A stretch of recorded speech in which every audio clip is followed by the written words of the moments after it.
Okay, Dr. Wecht's speech today involves concerning the deaths of Jack Ruby, David Ferrie, and Dorothy Kilgallen. And these are all mysterious situations that need to be addressed. So without further ado, Dr. Wecht.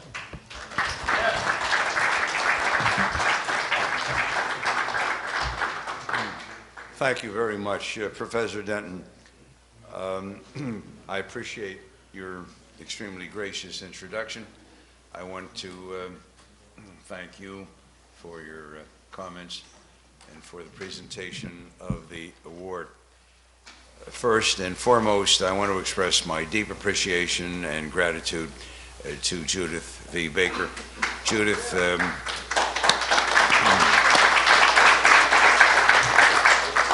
Judith has done a truly magnificent job over the years.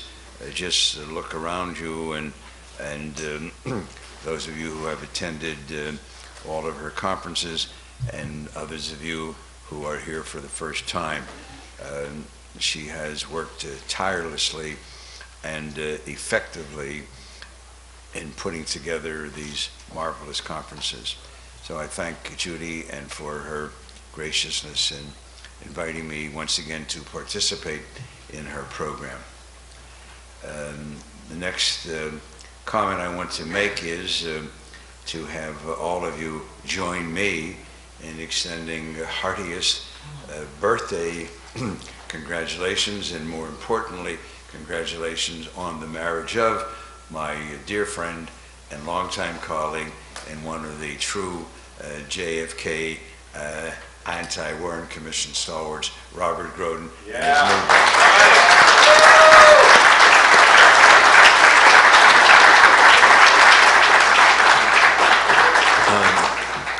I knew that Bob, as he began to approach his 45th birthday, would decide finally to make that move.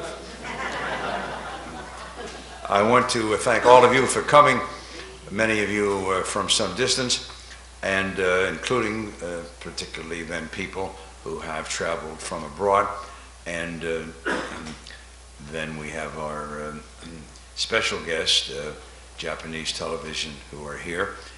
I can't wait to tell my longtime friend and colleague, who is very actively involved among so many other of his professional pursuits in the television programs in China, Dr. Henry Lee, about the fact that I'm on Japanese television. I'll rub Henry's nose in that.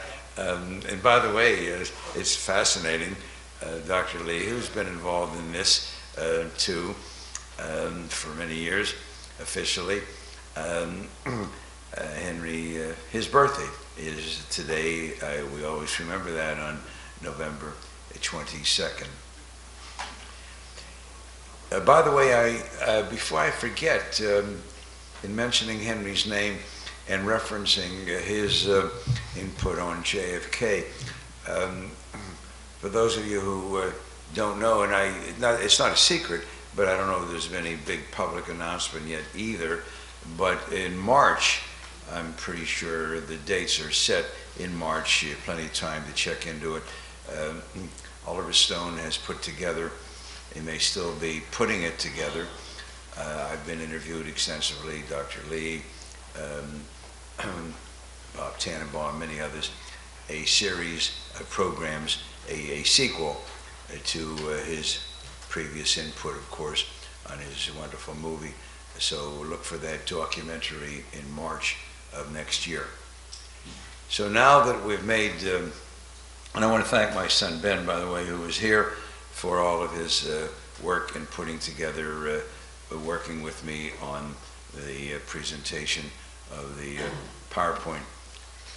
And Ben has put on some marvelous programs at Duquesne University in Pittsburgh. We did the 2003 40th anniversary and 2013.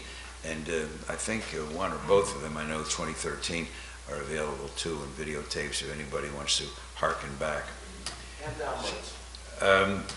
As I reflect upon my involvement, and I thank so many of you who have expressed gracious personal comments to me this morning, I think, and as one grows older, these kinds of reflections seem to occur more frequently, along with increasing back pain and increasing frequency or urgency, especially nocturia.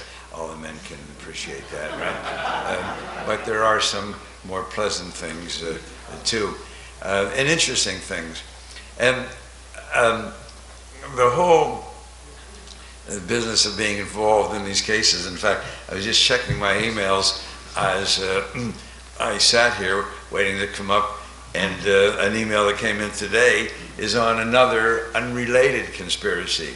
Unrelated in terms of these assassinations of JFK and RFK and MLK, but related in terms of who is responsible for these things. Who is the sinister force? And this was an email from Robert O'Dowd, with whom I've been working a lot, on the Gander Air Force Base. Gander air crash, you know about that? The plane that crashed with a whole bunch of military people, and they said that the plane just exploded, some kind of ammunition or whatever went awry. It's a long story, I'm not going to digress into that. But you got people on the plane with carbon monoxide levels of 50, 55, 60%. You don't get that in an explosion. You need a fire. You need time for the smoke to develop, for CO to form. Another example of the government. Wouldn't we all like to lay this on, going back to Stalin and Khrushchev, and now to Putin, and maybe reaching over into Mao Zedong and Zhou Enlai? Wouldn't we love to lay it on them? But God damn it, we can't. I always think of that magnificent comic strip character, the delightful Possum Pogo, and that caption on that one day, and I have it in, not today, but in one of my overall JFK presentations, that cartoon, we have met the enemy and he is us. That is the painful thing about this, and that is something that we must never forget. Well, listen, now having made all these introductory comments of a necessary matter as a component of the social etiquette and professional ethics, I want to get into the real subject, and I apologize if anybody feels they have been sucked in under false pretenses, but let's get right into it and talk about Jeffrey Epstein, right?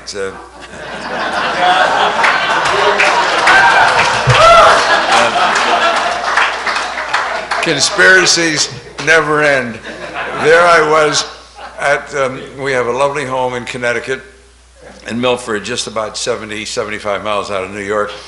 It goes way back to when I was a child and started to go there. And anyway, and so I was up there for, I thought would be a relaxing week with my wife. Don't get a chance to spend too much time. But then the calls start coming in. Jeffrey Epstein found dead on Sunday, August 10th. And then on Thursday, the 14th, the chief medical examiner of New York City, Barbara Sampson, who did not attend the autopsy, who never saw the body of Jeffrey Epstein, who went against the pathologist on her staff who did the autopsy, and who signed a manner of death out as pending. Barbara Sampson announced on Thursday, before obviously any kinds of investigative reports could possibly have been given to her, that the official ruling was suicide. In the meantime, I got a call from my friend, and despite our strong disagreements on JFK, we've remained close friends and professional colleagues, Dr. Michael Bodden, who attended the autopsy as a representative of Jeffrey Epstein's brother. And Michael called, clue me in, and then I got called and spent a good part of Thursday, and then all of Friday with TV. They sent the cameraman up from Fox TV. He arrived at our place about 11:30 in the morning and did not leave until 11 o'clock at night. One program after another, and then on Saturday they picked me up and drove my wife and me into New York, and I was on the program with Judge Pirro that Saturday night. And so I've been on many, many programs now with Jeffrey Epstein, some still coming up. Last Wednesday, I did live Skype for close to an hour with a program in London, England, on Epstein, so you can follow that case. So these kinds of cases never end. But of course, the ones we're dealing with are not only the ones that we are most interested in, obviously, that is why we are here, but they are the most important cases because of whom they relate to. I am often asked, it's a very common question, invariably with audiences, somebody will ask, or in some kind of an interview, what is your most interesting case? What case have you been most concerned with? And the answer immediately, unhesitatingly, is JFK.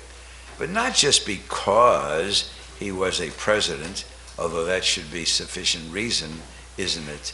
But because, truly, and I want you to understand and appreciate this from a forensic scientific standpoint, this is the most controversial, the most multifaceted, and the most complicated case, largely because of the way in which things were handled. You know, I've had all these cases over the years, from JFK up to Epstein, everything in between, RFK and MLK, and Ron Brown and Vincent Foster, Sonny Von Bulow and Tammy Wynette and Elvis Presley, Waco Branch Davidian, Chandra Levy, O.J. Simpson, John Benet Ramsey, Michael Jackson, and I'm sure I have left out some. And there are cases about which I have doubts and questions. Captain Jeffrey McDonald, I still have questions about that case, the continuing correspondence over all the years, and Gene Harris. These cases never end. But with JFK and all the things related to him, the problems arise. Of course, we have the conspiracy to assassinate President Kennedy, and how anybody of modest intelligence, but certainly people then of intellectual high level, can question that this is a matter that always puzzles me, and it is an obstacle for all of us to keep in mind, that you're not dealing with, taking the word that Hillary Clinton used, which she never should have used, obviously. It was a political misplay of the highest order. But if you wanted to just talk privately and refer to some people that you find unacceptable intellectually or in other ways, to refer to them as, deplorables. But we cannot dismiss these people as deplorables. Many of them are doctors and lawyers and engineers and professors and academicians and high-level political people. These are not fools and ignoramuses. And that is and will continue to be a major problem, as well as, of course, the news media. And I believe that in this country, given the state of technology and the romance that people have with television and everything, that the problem that we have that is number one, perhaps even arguably ahead of what we must deal with in terms of the political governmental forces in an official legal way, is the news media. How do you make a move in America on anything if you can't make a breakthrough with the New York Times over here on the left and the Wall Street Journal over here on the right? And I get both newspapers. I look at the headlines of the two papers in the morning, favorite time of the day, my wife and I, for our coffee and bagel, and God damn it, I'm in two different worlds. Two different worlds. I'm not a TV guy, but then you got Fox, put up the right hand on that, and CNN, MSNBC on the left. What world are you in? What world are you in? And we have all of these from both sides as our enemies, as our obstacles. I want you to know this, particularly the people who are somewhat younger. The New York Times, Newsweek, Life, ABC, CBS, NBC, all of them bought into this immediately. Immediately. And of course, with the assassination of Oswald and the official pronouncement on Monday morning, already quasi-official over the weekend, and then absolutely with great relief, I'm certain, on Monday morning on the 25th, Hoover telling the world the case is over. And if J. Edgar Hoover said something, God damn it, that was it. That was it. Anybody going to question J. Edgar Hoover? He said that was it. And that was it. And the New York Times, they rushed to produce their own book. They rushed to produce their own series and presentations, and everybody else joined in. So you today believe that they're going to come up and pound their chest and bow and beg forgiveness? You missed the biggest goddamn story of the 20th century, arguably, perhaps in the history of America. Certainly in anybody's ratings, certainly among the top 5, 6 events in the history of this great nation. You missed it. You blew it. How do you deal with that? How do you? You're the editor of the New York Times. You're the editor of the Wall Street Journal. Tell me, is it an editorial? Is it a series of articles? Some op-ed pieces? How do you deal with it? You just do it one day and it's all over? Please, we're sorry we missed it. Don't hold your breath for that. That is a problem. Another major problem, of course, is the young people. And of course, they're not here today. And nothing delights me more than having the opportunity to speak to students. And I readily accept these high school, college students anytime that I can fit it in to my schedule, because I want to reach out to them. Go and get your children's and your grandchildren's books in high school and college and see then the reference to JFK and RFK and MLK. It happened such and such a day, such and such event, and then that was it. And to the extent that they covered it all, and Lee Harvey Oswald was a sole assassin, and James Earl Ray was the sole assassin, and Sirhan was the only one that did any shooting against Bobby Kennedy. And that's it. Well, what do you expect these kids to do?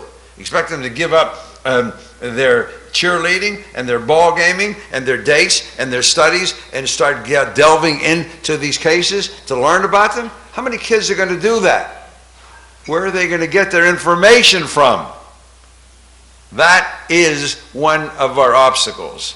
And I take these minutes to just point this out, because an audience like this, you folks and people like all of us are the key to this.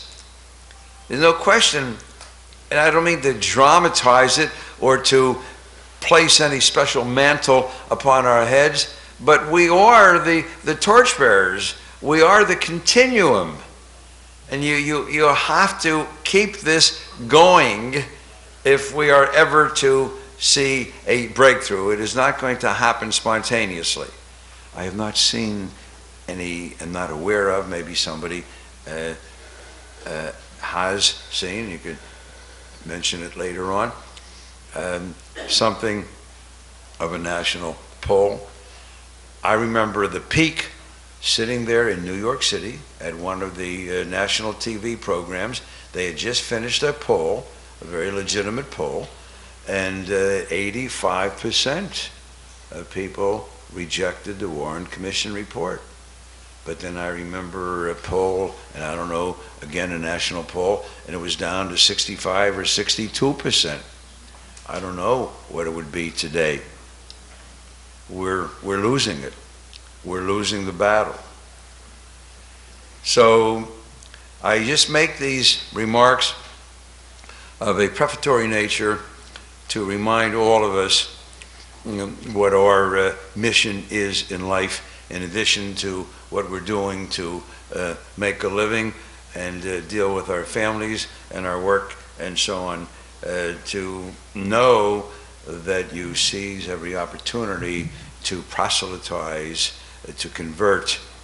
Think of yourselves being sent out from the Church of Mormon. I love that delightful play, Book of Mormon, when they get their assignments and told where to go and see what they can do to convert people from Asia to Africa to Europe and so on. Think of yourselves in that capacity. As I reflect upon the opportunities I've had then and the enjoyable intellectual moments that I've had, and I think of sharing the stage over the years, on the one hand, with Oliver Stone, and another time with Roger Stone, with Senator Arlen Specter and Mark Lane, with Vincent Bugliosi and David Mantic and Ting Thompson on our side, with Gerald Posner and Sylvia Maher and others on the other side. It's been a delightful opportunity, and you proceed in a forceful manner, but you seize the opportunity to discuss like mature individuals. And I was highly honored when I got a call from Vincent Bugliosi's family asking me to deliver a eulogy when he died. I was highly honored when Senator Arlen Specter, running as a Republican, and me as a former Democratic chairman and member of the Democratic National Committee and involved in other aspects of Democratic politics in 2004, asked me to endorse him for his re-election as U.S. Senator in 2004, which I did. First time I ever did that. And I endorsed him again in 2010 when he converted to being a Democrat, and he lost so in the primary because he was a damn good senator for Pennsylvania.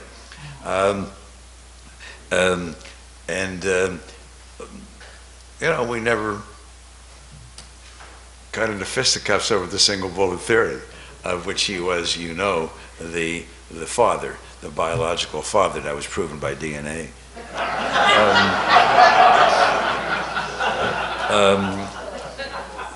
Do you think he really believed it? That's a good question. The gentleman here asking, do I think he really believed it?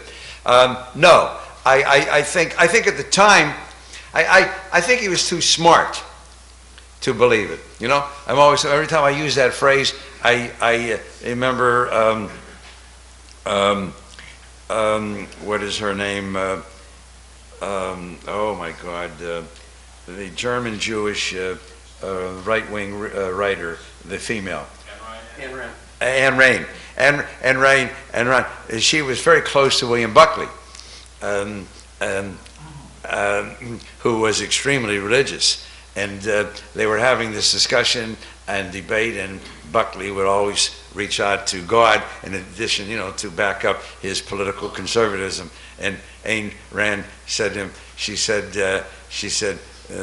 Bill, you are too smart to believe in God. And I think of people like that who are too smart to believe in the Warren Commission. Well, I was told this. How was he honorable? Yeah. Well, I was the honorable. Well, okay, please. Well, okay.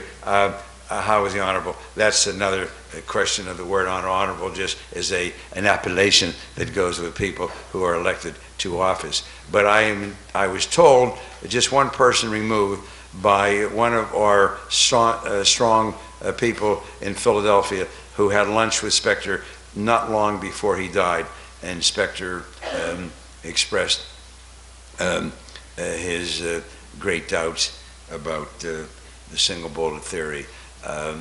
So let's move on with these, and I want to then preface this one more comment as we proceed. We have different theories and different beliefs, and I'm sure that many of you will disagree with some thoughts that I might express, although I'm going to keep an open mind, and we'll have time for questions until one of two things happens. Either Judith will bring the meeting to a close, or I'll have to run to the bathroom because of my prostate, whichever comes first. But what I want to say is that, there's not going to be any grand prize awarded at the end by any entity to the person or group that comes closest to the true facts of the assassination. The true facts. How many shooters? Exactly where were they? Exactly who was behind it? Name them. Which part of government? Which were the individuals? Which were the entities? What kind of weapon was used? What kinds of weapons? What are the bullets and so on? Who all played a role? Was Johnson involved? Was Hoover involved? So we're going to have these disagreements. But, this is not a game in which somebody will get a gold prize and a silver and a bronze. My point is that our ultimate objective is one of commonality, to show that this was not an assassination of the president by a sole assassin by the name of Lee Harvey Oswald. Once we open up that door, then wherever it leads, it'll lead. That's the door we must pound on. That's the wall which we must surmount and climb over to get this case reopened. And wherever it leads, so be it. That is what is important. So do not become too intensely upset. You disagree with a colleague, and there are disagreements among some of my closest colleagues, even on the medical side, Mantic and Aguilar, and Thompson and Chesser and DeSales and others, even just dealing with the medical aspects. And remember, from a forensic scientific standpoint, we've got pathology, neurology, neurosurgery, radiology, medicine, and then other fields of science, acoustics, and then medical legal investigation, criminalistics. We have all of these. And these, by the way, that I just mentioned, these all have national board certifications. These are not just areas in which people become interested as a matter of vocational or avocational pursuit. These are all entities formally recognized now. You take courses, you spend years in studying, you have examinations, and two are medical, pathology and psychiatry. American Board of Pathology has a separate examination for forensic pathology. American Board of Psychiatry has a separate one for the American Board of Psychiatry in forensic psychiatry. And the others are PhD type programs. And you've got epidemiology, and you've got entomology and anthropology and nursing, etc. And people who become top level in their other fields. And of course, I forgot to mention also on the medical side, radiology, and obviously then neurosurgery. I had a delightful experience, a high honor. 2 weeks ago Wednesday, of speaking for over an hour at grand rounds, the University of Pittsburgh School of Medicine, Department of Neurosurgery. And the chairman of the Department of Neurology came and spent the entire time there too with his colleagues. So here you got these top neurosurgeons, professors and residents and so on, and they were fascinated. And that presentation was a PowerPoint in which I took my 1973 Legal Medicine Annual. I had a series that went on for about 20 years, Legal Medicine Annual, in which I would invite people to contribute chapters on various subjects in the overall field of legal medicine and forensic science. In 1973, in the Legal Medicine Annual, one of the chapters was a study in contrast. And that's all I did, in addition to some introductory remarks, was to present the complete autopsy on RFK and the complete autopsy on JFK. You talk about differences. You want to compare a McDonald's hamburger to the top steak at one of the national steak houses? That's the goddamn difference. That's the difference. And if you haven't had an opportunity to study that, look and see what my colleague, Dr. Tom Noguchi, who did that autopsy, called me up 3, 4 in the morning. I was leaving that morning with my son Ben, who's here, my other 2 sons, for 2 conferences in Washington, D.C., and Puerto Rico. My wife is still in the hospital, having given birth to our 4th child, my only daughter. And I said, oh my God, Tom, once again has forgotten the 3-hour time difference. 3, 4 o'clock in the morning, calling to tell me Senator Kennedy has been shot and is not expected to survive. Tom didn't need any help or input from me on forensic pathology, a top-level forensic pathologist from the very beginning, but we had become close friends at the American Academy of Forensic Sciences in the early 60s as young men. And Tom wanted to reach out to me, knowing of my outspokenness on JFK about the way they had spirited the body of the president out of Dallas, etc. And I gave Tom some advice, which he followed. Reach out first to somebody close to the Kennedy family, and I suggested Pierre Salinger, who was a resident native of California.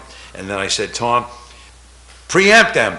You invite them, the military, to send in their people as your observers, there. And we knew these people. They were our contemporaries. They were board-certified forensic pathologists in the U.S. military. And Tom did that and reached out and invited them. And then he had professors from USC and on and on. Look it up sometime. Look up that autopsy. And I'm one of the official consultants on that case too. Look at the autopsy, look at the detailed study of the brain, so on. And then look at John F. Kennedy and see the autopsy done by 2 pathologists, career military people at Bethesda Naval Center who had never done a single gunshot wound autopsy in their entire careers. I pound that home when I speak to any group, and I say, well, I can't say it to this audience, but in other audiences I said amongst you, not here obviously today, but amongst you, there are people who still believe in the Warren Commission because it came from the government. Government doesn't lie to us, right? The government says something, that's it, okay? And I say to them, I want you to know what your evidentiary burden is. I want you to know that you're going into court with 2 guys who had never done a gunshot wound autopsy in their entire careers. And then I want you to know that the brain was never examined. Look again in the official autopsy report. Serial sections of the brain, parallel, are not made 2 weeks later after the brain was fixed in formalin to change the consistency, which is what is done. So you can study it, cutting now a hard-boiled egg instead of dealing with a soft-boiled egg in the fresh state. Serial sections of the brain are not made in order to preserve the specimen. Preserve the specimen? For whom? Jackie Kennedy's mantelpiece? The president's grandchildren? Whom are you preserving this for? So know this, and these are the points to hammer. And that wasn't until 1972, look it up, August 27, page 1, New York Times, Fred Graham had the exclusive because he had helped me finally get in, and I'm not going to digress into that, to the National Archives, the first non-government supported forensic pathologist given access to the autopsy materials to the National Archives. President's brain missing, page 1. Oh, there are other people who knew that, of course, but nobody had ever said a damn word about it, including the Ramsey Clark panel in 1968, top-level people. The chief where I trained, Russell Fisher, chief medical examiner of Maryland.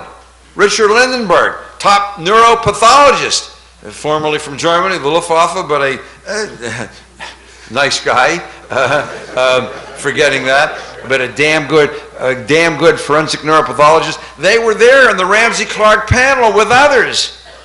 And they never said a goddamn word about the president's brain missing. So I made this great discovery, like Columbus discovered America.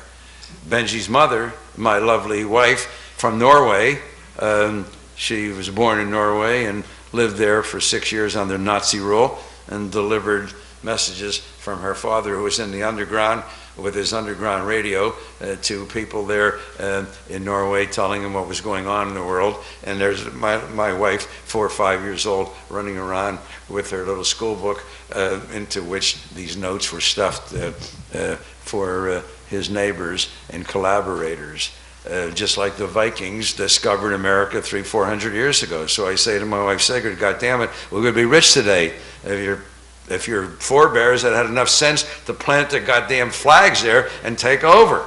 So Columbus discovered America in 1492, like Wecht discovered the missing brain. All right, so let's proceed. Lee Harvey Oswald.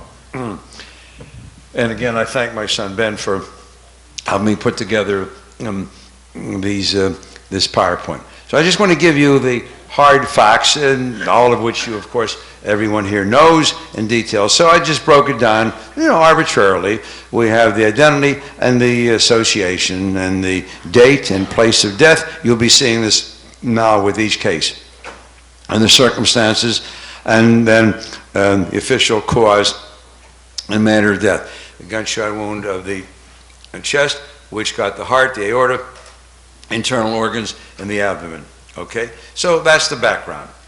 We all know that. And what are the theories? Well, here's first the autopsy findings. Now, I have to deal with facts.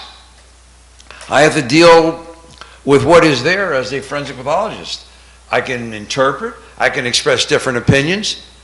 I do that all the time. I'm very proud of the fact that 2 days ago, somebody right here, I think in Dallas, I know in Texas, I believe Dallas, was going to be executed. Rodney Reed, an African-American man, convicted of murder, to be executed on the 20th. I and 3 other forensic pathologists wrote separate independent reports, and other people got involved, and the execution was stayed. We showed that he could not have committed the murder because of the timeline, and other cases like that, of which I am very proud. So there are many cases. There's nothing absolute about pathology, although we are the most tangible, concrete, and scientifically definitive of all fields of medicine. Still, there are differences of opinion. I've expressed them. Zahal case in California, just thinking of the past year, the young Eurasian woman found hanging completely nude out the balcony of her multimillionaire boyfriend Spreckles mansion in San Diego. Swartz, right over here, a federal border guard charged with killing a teenage Mexican boy, charged with first-degree murder. I testified and got him acquitted. The guy named Miller in Iowa, charged with killing his mother, first-degree murder, got him acquitted. I mean, so there are differences of opinion. I'm not saying this to boast. I'm saying that there are differences of opinion. The people on the other side were not fools. Top-level forensic pathologists, chief medical examiners, San Diego, Miami, Dade County, chief. But there are differences of opinion. But look, these are findings. Gunshot wound, left chest, spleen, stomach, aorta, massive hemorrhages. And then you have the things that follow But look at those, when you have a laceration, a perforation of the aorta, you know, I think if you had a cardiovascular surgeon right there, you're going to die. And the blood in both chest cavities and in the abdominal cavity. All right, so there it is. And who did this autopsy, by the way? This is interesting. To reflect upon this, you probably don't know this. The guy who did this autopsy is the guy who should have done the autopsy on JFK. Dr. Earl Rose. I knew him in the Air Force. Unlike President Trump, I had the good fortune of having feet that had perfectly normal arches, so I couldn't get the hell out of it, and I spent 2 years in the Air Force. It really wasn't a bad 2 years. I enjoyed it, especially meeting my wife-to-be. I went to a conference. My chief was a wonderful guy, knowing of my plans to go into forensic pathology, told me about these forensic pathology conferences at the Armed Forces Institute of Pathology, which was the mecca of pathology for many, many years in DC, right on the grounds of Walter Reed, where, by the way, there were forensic pathologists, none of whom was called in to do the autopsy when the body was brought up to Washington, D.C. So Earl Rose went there. You know this. He went to the Parkland Hospital, right here in this magnificent city. He was pushed up against the wall, threatened physically, profanity, hands on guns. He followed them out into the driveway protesting, obviously to no avail.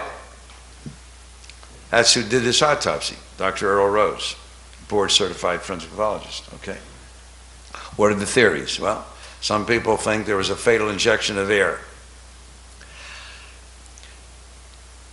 You know, you would not have needed to put air into Lee Harvey Oswald to assure his death any more than you would have to bring up 5 more microphones to ensure that I'm being heard. I mean, you know, it's I mean, man, you know, this is a tragedy, but you know, you are going to die. This kind of an injury, you're not going to survive this. And I believe that Earl Rose, if there had been an air embolism, would have found it. I'm just giving you my thoughts, and we're going to be time. People disagree, and you'll express your thoughts, but I'm just giving you my thoughts. All right? Jack Ruby. Starting off as Jacob Rubenstein, already mafioso, I think, at the age of 17. Died then at Parkland Memorial Hospital, waiting second trial. Official cause, pulmonary emboli. Those are blood clots that form in the legs, mostly of a man, and a woman in the legs or in the pelvic region. And they travel through the venous system and go into the right side of the heart, and then coming out the second chamber, the right ventricle, through the pulmonary artery on the way to the lungs to give up carbon dioxide and pick up oxygen. They get stuck, and that's called an embolism. A thrombus is where it forms. An embolism is a thrombus that travels. Then it becomes an embolism, and due to carcinoma of the lungs. Here are the autopsy findings. Adenocarcinoma of the lungs, bronchiolar. The bronchioles are the branches of the bronchi, which come from the trachea. Adenocarcinoma metastatic, lymph nodes, plural, the lining of the lungs, the liver, the brain, ribs and vertebra. Emboli in the pulmonary arteries from the right leg, thrombosis, which is where they usually form. And other findings. Those are the autopsy findings. What are the theories? That he was overexposed to diagnostic x-rays. He was injected with cancer cells. The cells in his lungs were of pancreatic origin. There was there was cancer metastatic found in the pancreas. So somebody raised the question of somebody took pancreatic cells. Now, it is possible to inject somebody with cancer cells. You all know that. I think you were told that in discussion that you've had in this program about Dr. Mary Ellen Sherman, Mary's monkey. You can inject. Can I disprove that Ruby was injected with cancer cells? No, I can't disprove it. Is it possible? Yes. Is it possible that with excessive radiation you can produce cancer? Yes, you can. These are scientific facts. People develop cancer from overexposure of different kinds, and you can inject. So this is a case. People can argue that this is what was done to Jack Ruby, and I have no scientific basis to dismiss or to refute that contention. I can only tell you that cancer of the lungs is not rare. It's either number one or number two, certainly among the top three cancers in men, and metastases spread through the lymph channels and the vascular channels is something then that occurs. Is it possible? Yes, it is possible. What is, of course, significant is Jack Ruby, and anybody who doubts for one moment that Jack Ruby was sent there and was ordered, or shall we put it politely, invited by mafioso chieftains, and where their orders came from, who knows? And that gets into some fascinating discussions I've had with a gentleman, John Curington, now 93, 94, still working on his ranch here in Texas, who for 40 years was H.L. Hunt's right-hand man. H.L. Hunt, for those of you who do not recall, was arguably the richest man in the world at that time. Extremely right-wing, daily phone conversations with J. Edgar Hoover. Curington has some interesting things to talk about there in terms of the relationships between Hunt and Hoover, and conversations and discussions and events that followed the assassination of JFK, and subsequent involvement, including the delivery of a huge sum of money by him, Curington, from Mr. Hunt to James Earl Ray's attorney, the foremost criminal defense attorney in America, Percy Foreman, who was all set to go to trial, in which would have been one of his biggest trials, and he was top of the line with F. Lee Bailey and Jerry Spence and so on, all of whom I've had the pleasure of working with, by the way, fantastic guys and so on. And Curington describes, he walks in and he says, Mr. Foreman, meeting had been set up, of course. Mr. Foreman, I have a message for you from Mr. Hunt, and I have here in my attaché case 140 reasons why James Earl Ray should plead guilty and not go to trial. And they opened up the attaché case, and there were $140,000 bills. And James Earl Ray pled out. By the way, I participated in that autopsy with the medical examiner of Tennessee at the request of James Earl Ray's brother's attorney. So this is an arguable case, but I just want to say, you know, it's, for me, it would be conjecture, but within the realm of possibility. Dorothy Kilgallen, fascinating case. She was one of the foremost journalist reporters in the country, no question about her. She was tough as nails, and she covered, remember the Sam Shepard case, and every other big case, she was there. She had this wonderful family townhouse in Manhattan. She was a very interesting woman. She was having an affair with Johnny Ray, that singer, and very interesting. And she covered then the Ruby trial, and she never had really an interview with Ruby. She, with his attorney's permission, Melvin Belli, and I remember working with him, what a fantastic attorney he was. She chatted with Ruby, and she said, and she did say this, that she was going to break that case wide open. She had information. I don't know. So she's found dead in her beautiful 5-story townhouse, coming back from, I think almost every night they would go to the Copacabana or 21, one of those clubs, and sit around as high-level people and schmooze autopsy findings. Now, I've had a chance to discuss this with the person who did the autopsy, Dr. James Luke, who was a contemporary of mine. He was a deputy medical examiner at Manhattan, and Michael Bodden was there, another deputy medical examiner, and a third one, William Sterner. We were all quite friendly, and we came up at about the same time. So I talked with those guys back then, and these were their findings: no trauma, no signs of violence. She had a blood alcohol level of 0.15, so you can relate that in all states, but I think one for driving at 0.08. So this is twice the level for driving, not a very high level by itself. And then a barbiturate level, 2.4.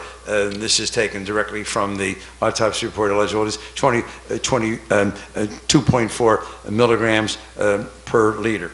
And the barbiturate, interestingly, was a combination of Tuinol and another one. Tuinol is no longer on the market. Tuinol, interesting name. It was a combination of secobarbital and Nembutal. Secobarbital, Seconol is still around. Nembutal, a proprietary name, is still around. But Tuinol, and the name was a play on words. It's spelled T-U-I-N-A-L, Tuinol, T-W-O, two in all, T-U-I-N-A-L, and the drug was removed from the market. So she had her drugs, and she was taking them. There's no question about that. The question was, and there's no question about the cause of death, in my opinion. Question is, did somebody give her the drugs, force them down her throat? And these are the alternative theories. Murdered by an associate of Carlos Marcello, a cost-share investigation, JFK, Mark Shaw, and I've had ongoing correspondence. Mark, by the way, last night or tonight is making a presentation in Dublin, Ireland, and we've been corresponding continuously. Mark has been trying to break these. He had written 2 wonderful books, The Reporter Who Knew Too Much and Denial of Justice. I highly recommend those to you if you have any interest at all in Dorothy Kilgallen, and you should, because it relates to JFK and touches upon Ruby, of course, in detail. It even touches upon other cases, but primarily directed toward Kilgallen. And he's been trying to get her body exhumed unsuccessfully. I told him I would do the autopsy. I don't think he's going to be successful. And this guy, so you see this Pataki, he admits to having been present there, the last person to have seen her alive. And Mark feels that if he can show DNA, but you know, there's a problem too, because if you and I shook hands earlier today, a couple of the lovely ladies that I kissed on the cheek, my DNA is there. They can explain it to their husbands tonight when they ask, where have you been today, honey? And they do the buccal smears. But in the meantime, it's there. So I don't know what it's going to prove. So can I disprove that somebody got into that house and forced something? No. Is it possible? It would be difficult. You can only get so much down somebody's throat where there's no evidence of a struggle, no evidence of violence, no scratches on, well, bruises on her, defensive type wounds and so on. And she would have had to have taken about 15 to 20 of those capsules, by the way, to have achieved that level. About 15 to 20.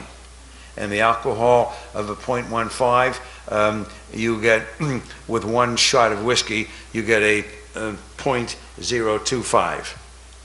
So you would need 6 shots of whiskey, allowing then for some metabolism. You're going to need at least 7, unless it's done right away, or 6, 7 bottles of beer, and then she wasn't going to drink 6, 7 bottles of beer, or 6, 7 full ounce glasses of wine. That's what you would need to get that kind of level. So how do you force that down somebody's mouth? There's no evidence of any kind of damage to the mouth, to the oral mucosa, to the esophagus of the trachea to indicate someone had tried to force something down. Again, so this is something I can't rule out, but I just want you to know the autopsy was done by a competent forensic pathologist in New York City medical examiner's office. And when you question this, fine, I'm not offended in a vicarious fashion, but I'm saying you're reaching out now, and you've got to say that in the Ruby case, Dr. Earl Rose covered up, and in the Kilgallen case, 3 forensic pathologists, and as well as the chief, Dr. Milton Halpern, foremost medical examiner in the country at that time, covered up. These are the things you can't just dismiss them. I can't. And not because I'm a matter of professional collegiality. I just, I can deal with things, I can question, I can challenge, as I have done, and I do every week in my medical legal reports and several times a year in my testimony. I'm very proud 3 weeks ago to whip the U.S. Attorney of the Southern District of New York on a drug-related homicide, the most powerful U.S. Attorney's office in the country. And I went up against them, and my testimony resulted in an acquittal for this guy. So, I'm not hesitant to go up against the big boys, believe me, but I can only go so far. David Ferrie, fascinating case. And I received a wealth of material from Judith, all kinds of details. So here, but to refresh you, here he is, a former Eastern Airline pilot. Some of you don't even remember Eastern Airlines. And he found dead in a place of death there. And the circumstances, somehow his name was leaked in the Garrison investigation of Clay Shaw. And, I was involved, was consulted by Jim Garrison. That was my first testimony under oath for a federal judge in Washington, D.C. For Garrison in an attempt to gain access to the autopsy materials. That was when I testified. It was January 1969. And the judge so ruled immediately from the bench. And the government, I'll never forget their arrogance, their brashness, their rudeness, stood up and said to the judge, and I was still a relatively young guy, and I thought, oh my God, they stood up and said, and this came from a deputy attorney general or whatever, we will appeal until hell freezes over. That's what that SOB said to the judge, Charles Halleck, who was the son of the former GOP legislative leader in the United States Congress, Charles Halleck. And I didn't get access, and so with great restraint, I told Mr. Garrison, I can't testify not having seen the autopsy report. So anyway, then he's found dead. And official cause, cerebral aneurysm. What were the autopsy findings? At the New Orleans coroner's office, Nick Chetta was the coroner, a physician. The autopsy was done by a forensic pathologist, and this is what was found, a berry aneurysm. Berry aneurysms are given that name because they look like small berries. You have a series of vessels on the undersurface of the brain called the circle of Willis. The vertebral arteries come up, they feed into the basilar arteries, and then they branch into the anterior communicating arteries, right and left, and then they move up, and then posterior, and then anterior communicating arteries. So you can get this kind of aneurysm anywhere. It's the genetic defect. Ben's brother, one of my sons, is a neurosurgeon, and he spent 8 years in training, and 2 of which were in vascular problems, and he deals with berry aneurysms all the time. There's no way. I mean, people are lucky who develop a severe headache or whatever, or a series of headaches, and they nowadays with CAT scans and MRIs, and they identify it, and then Danny will go in and repair it. They can even do sometimes partial repair with stents, not even going in. It's miraculous. I don't know how the hell they do it. But that was the cause. He had a berry aneurysm. You cannot produce a berry aneurysm artifactually. He did have hypertensive cardiovascular disease and pulmonary edema, that's congestion in the lungs. Now, he was known to be taking thyroid medication. And question has arisen, was he made to take a lot of thyroid capsules? That is a possibility. Synthroid, which is the proprietary name, this is the thyroid medication used for people who suffer from hypothyroidism. And Judith, by the way, you one small question has been raised about the size of the thyroid. 35 grams is not large. It's a higher level of thyroid, but thyroids in a man you're going to be anywhere from 28 to 32, 34, but 30, 34, 35. So it's not. But he did have hypothyroidism. They did not test for thyroid levels, to my knowledge. We usually don't, toxicological labs usually do not test for biological medications of a prescribed nature, but the autopsy was done there by a pathologist on the staff of the New Orleans coroner's office. I had met Chetta, but I did not know him personally like I knew other people, and the subsequent coroner, Frank Minyard, for whom I did 30 autopsies on a pro bono basis following Hurricane Katrina.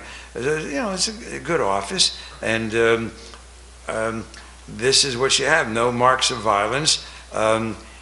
So excessive thyroid medication can indeed lead to cardiac tachycardia, fast beating, which then can lead to cardiac arrhythmia, which can lead to cardiorespiratory arrest, and certainly someone who is hypertensive, high blood pressure, no question. So here again is a case in which I cannot rule out, and I cannot tell you I can rule out that somebody came in. But there's no way that anybody would have known that he had a berry aneurysm. And he did have then the hemorrhage that went with it, subdural, beneath the dura mater, subarachnoid, overlying the brain. There's no way they weren't doing MRIs and CAT scans in those days, so nobody could have known that David Ferrie had a berry aneurysm. But maybe they were lucky. Maybe they thought they would produce a cerebral hemorrhage, and they could have caused a cerebral hemorrhage by excessive thyroid medication, causing the heart to beat that way. But here again, I have no basis for it. So that's the problem. These are the alternative theories. Suicide due to despondency, murder to quash further involvement in the Garrison investigation. Why is the absence of hemorrhage noted so many times? The authors, well, that varies. It is mentioned many times, that's true. And it is true that it's mentioned more often than most, but all negative. They may have been mentioning it because of a question at that time. I never had a chance to speak with them. Then maybe somebody raised the question, did he take too much thyroid medication? Did he cause his heart, was he hypertensive? So I think that probably is why they kept talking about, so no hemorrhage here, no hemorrhage there. Thank you. And thyroid size and stomach contents tested. Could have done that, should have done it, but usually they don't do it. They usually test blood, bowel, and then other things like naked in bed without his wig and eyebrows and packed and boxed. These are things I can't get into. So that's it. And Judith, I'll leave it up to you. I think your time, or maybe there is no time, as you wish, Judith. David, for any questions? I'm in no hurry, but it's up to you, Judith's program. Yeah, there's 10 minutes for a question and answer, Dr. Simpson. Okay. David, you want to come up here, or Judith, to handle the question? I mean, but please, and go ahead. Cyril, over here. Cyril, Ed Tatro. Just three quick things. One issue that Cyril has not brought up is that he is a grassroots hero as well. 40 years ago, when we were both young and pretty, I recruited him to speak at Boston University with me. And we spoke together 40 years ago in front of a large group at Boston University. And he and I, through the years, have done that at all kinds of colleges all over the place, little groups like this, trying to spread the word about the truth. So he deserves credit for that, because he's famous for the famous things, but he was also doing the little things, number one. Number two, I'll take exception to with our inspector. When I was speaking, inspector was thinking of running for the presidency for the Republicans, and I used to tell the crowds, if our inspector gets the nomination for the Republican Party for the presidency, and the Democrats nominate a diseased bear, vote for the bear. And I used to say, and now I'm 72, and there are still people who come up to me in Massachusetts who are 50 and 60 who heard me speak 30 years ago, and they come up to me, and they've forgotten all the details of the Kennedy case, but they come up and go, vote for the bear. And finally, one other quick issue. When Oswald was murdered, there was a fourth-year medical student there named Frederick Bieberdorf. And there's a document, Frederick Bieberdorf, okay? He graduated in June of '64, and he's dead now, but he was a doctor for years. But he admitted to the FBI, or whoever the doctor, I think it's the FBI, that he was massaging Oswald's sternum after he was shot, and he actually got in the ambulance with him and continued to massage the sternum. And some doctors, including I correspond with Dr. Mantic, have suggested the possibility that, depending upon the wounds, you could be putting blood into his lungs and killing him. A good point. That was a stupid thing to do for him to massage somebody who's been shot. You don't massage somebody. That was bad medicine. Okay, I'm glad I brought it up. And finally, one last thing. I'll be talking tomorrow morning about New Orleans with Victoria Selzer, who went to school with Lee Harvey Oswald. And she knew Dr. Frank Minyard. And you brought him up, so that was another thing I should make mention of. He wanted to exhume Clay Shaw's body because he saw irregularities in how he was embalmed and buried. And there are a number of political issues, but one issue was he started getting death threats, and so we backed off. So I thought I would throw that out too. Thank you. It's great to see you, Cyril. Ed, thank you for your comments. And Ed, I won't question the veracity and validity of your comments, but you said 40 years ago, there's no way my mother would have permitted me to travel as a teenager to Boston.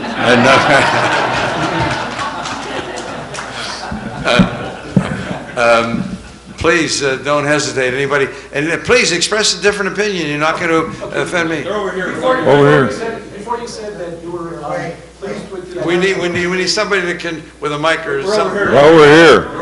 Oh, okay. I'm very small and inconspicuous. I see you. First of all, thank you again. Congratulations on the award. Thank you. I shudder to think where we would be in this field of study without your perseverance and work as a pathologist. Thank you. Been following you for 40 years. One question, kind of a reverse engineering question. Back during the church committee days, it came out that the CIA had all these ways to kill people and induce heart attacks, And so you're very familiar with those. You know what I'm talking about. So rather than me getting in and describing them, I'm more curious about all these deaths that happened associated with the assassination. It's quite obvious that many of them were heart attacks. Have you done much work in reverse engineering thinking, hey, this could have been done by this type of weapon? Yeah, well, wasn't it, people here might know, but I recall the London Times, I think it was the London Times, that did a forensic epidemiological study, I'll characterize it, on how many people who had some involvement, relationship with the JFK died within a period of time, and I think it came out to be in the tens, hundreds of millions, absolutely. And listen, when it comes to the CIA, and I'll say this publicly, without hesitation, the CIA, and I'm telling you guys anything you don't know, the CIA in those years, it was its own government. It was its own government. These were super patriots. They were concerned about America going to hell in a basket. When the flag was flying and the Star-Spangled Banner was being sung, they saw and heard something more than plain, everyday, patriotic slobs like us. We're not capable of understanding that. They knew. Allende in Chile, Arbenz in Guatemala, the Young Brothers in Vietnam, Mossadegh in Iran, they knew. They knew whom they had to eliminate, and goddamn it, they did it. And never forget this, JFK, it's so simple and so obvious. They're looking at 5 years of John Kennedy, 8 years of Bobby Kennedy, 13 years is a lifetime in the socio-political development of a country, a lifetime. I'm not going to digress into the current situation, but just look, whether you're a Trump person or you're an anti-Trump, but look in less than 3 years, the changes, you know, what is accomplished then when you're president of the United States of America, good or bad. 13 years. You sit back and you say, boy, wait till the ninth inning when we're up at bat. Wait until the third period of the hockey game, the second half of the basketball game. 13 years, forget about it. And what was going on? Cold War with Russia, Cuban, the Bay of Pigs debacle, civil rights, voting rights. There was that scene, I think it was documented, Mike Mansfield, the Democratic senator leader from Montana, sitting there with John F. Kennedy in his office following the Bay of Pigs. Kennedy took a piece of paper, tore it up like we do, you know, you tear it up and then you fold it and you tear it up some more, threw it into the air and said, "This is what I intend to do to the CIA."